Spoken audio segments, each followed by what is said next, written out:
Hello and welcome to this MBL seminar, Compliance for General Counsel. What should be on your agenda? We're filming this in February of 2025, and therefore I will make reference to uh, uh, things that you might want to think about over the coming year or so.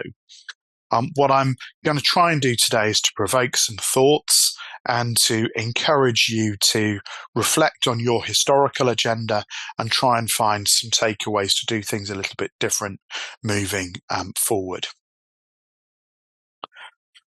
If you're wondering why you're listening to me, well, I'm a solicitor who advises law firms, accountants, professional service firms. I have essentially three core groups of clients. It's the managing partner, it's the general counsel, or it's the culp. I'm cross-qualified as a chartered manager for, 14 years now, which sounds like an awful long time. And I've written three books on law firm compliance and hundreds of articles. I'm still on an editorial board for the Law Society in relation to their legal compliance bulletin as well. So, and I run a specialist law firm advising other law firms. So that's why I'm particularly interested in this particular topic, and that's, I guess, why I'm talking to you today about it. In terms of the agenda slides, there's a couple of them in the note pack. I'm not going to cover this as a list of 10 things to go through.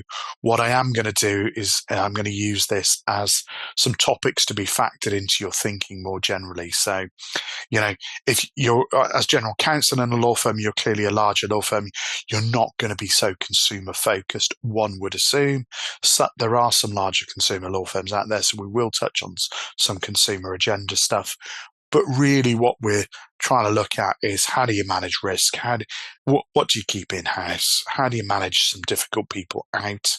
That may not be your job, of course. It may be the HR team's job. What are high-risk practice areas and what can you be doing about them? So all of those kind of things.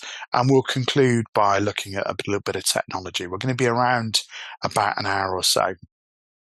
I say roundabout because ordinarily I always try and hit the mark in terms of being an hour or so, but there is an awful lot of material to cover for the general counsel of larger law firms.